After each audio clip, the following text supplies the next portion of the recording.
we obviously think that Argentina is probably going to win this group. Any other teams that stick out to you, though? Chile, Peru, Canada, anything on any of those teams? I'm going to be curious to see how Chile plays, but I think Argentina, I'm really excited about them. I know that Eric isn't high on them, but I still like them at plus 175 to win it all. Highest ranked team in South America. Obviously, they're the defending champs. They've got all the incentive in the world to win. Now that this is, again, Messi's last international competition. Julian Alvarez, solid defenseman, goaltend. They have solid defense and they have goaltending. They have great composure. They won the World Cup for a reason. So I like Argentina. I am a little worried, though, that Eric is suspicious on them. So Argentina, I do think is going to win the group. I, too, am a little nervous that Eric isn't as high on Argentina as maybe we both probably would have thought. I think what's interesting about this group, Trysta, is you have Chile and Peru who have had a lot of success in this tournament over the last 10, 20 years. Chile is a team that's actually won Copa twice in the last decade, and those core players that helped them win it are still on this team, but they're mid-30s, upper 30s, so they're not the players they once were, but they certainly have the experience, and you would think, especially early on in this tournament, that could definitely help them get some results that maybe are a little bit surprising. And then Peru is the other team. I couldn't believe this when I was looking it up. Peru's reached the semifinals in Copa America 4 of the last 5 times that they've played. Normally a team that does really good.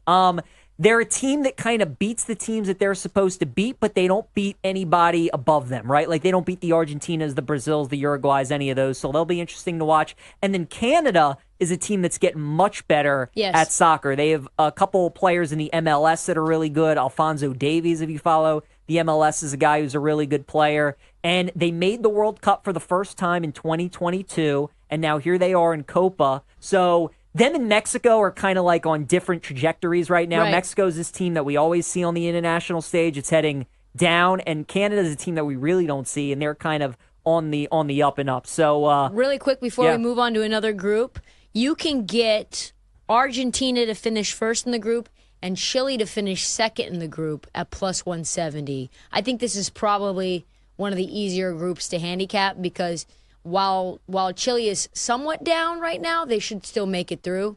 And I would be shocked if this was not the order that they finished. I think that's the way that you bet this group. What are your expectations for the U.S.? You said really not so much in form, but they do catch a break, not getting Brazil, Mexico, or Argentina in their group. Like, what's their ceiling? And it would have been a break to get Mexico, to be honest. They're bad right now. They just got beat up by Uruguay.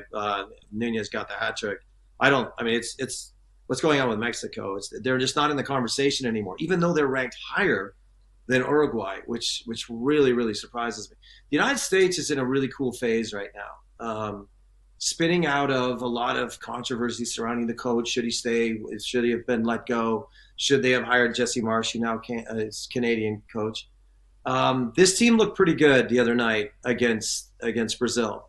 I mean, I know that Ronaldinho came out and said this is the worst Brazil of all time, which is a little bit of an overstatement, and he just sounds like sour grapes. But this is a good group for the U.S. This is we come out of the gates against Bolivia. It's so important to win that game and score multiple times. I can't emphasize that enough. Bolivia is the worst team in this competition. I think they're 85 or 86 in the world in FIFA rankings. It's a real opportunity for the United States to come out of the gates, score multiple times, 3-4 goals. It has to be something like that for them to get off on the right foot. Because if they if they sputter, I should say, in the first game or the second game, they have Uruguay at the end of that, and that's I believe that game's going to be at Arrowhead, and that's not a game that you want to go into needing points. They got to beat Bolivia. They got to absolutely destroy Panama. We know them well. To get to 6 points before they get to that third game. Rest them guys, and then just hope to God you don't get Brazil. Yeah, Eric, if I gave you Brazil, Argentina, or the field in this tournament, what would you take? That's good. That's a good one. I'll take the field. I think Colombia is a team that could really, do a lot of damage in this competition. So is Uruguay. And the U.S., if they can just capitalize on the realities of playing at home, they might factor into that equation as well. Brazil has a tendency to not do well in these kind of competitions. peter out. And Argentina, I just don't think they can stay healthy. I mean, this is just too much to ask for Lionel Messi to stay healthy all the way to the end of this competition. That's what I was going to ask, like about 30 seconds left. Do you think the fact that this is Messi's last Copa puts additional pressure on him, considering how long it took him to get his first win? Didn't we say that the last time was the Copa America? Oh, it's his last tournament. That it was his last World Cup. That now it's the last time we might ever see him. Or, those people in Vancouver that didn't get to see him are still mad about it. Look, I think we should just cherish every minute we get to see Messi. I think his team will be behind him, but don't be disappointed if it doesn't happen, because there's a lot of good teams in this competition. What do you make of NL Cy Young, Trysta? This market it's interesting, right? I mean, certainly the Strider injury opened up a bunch of things, and Wheeler is one of the best players in baseball, so really no surprise to see him. But Suarez has been a huge surprise. Glasnow's been a guy that's dealt with a ton of injuries, and he's really been a stalwart for the Dodgers this season in their pitching staff. And then Imanaga, obviously, coming over from Japan. I mean, he's been unbelievable. Yeah, I look at Glasnow, and if he can stay healthy, that's who my eye goes to. He's got really good advanced stats. Not solely a strikeout guy.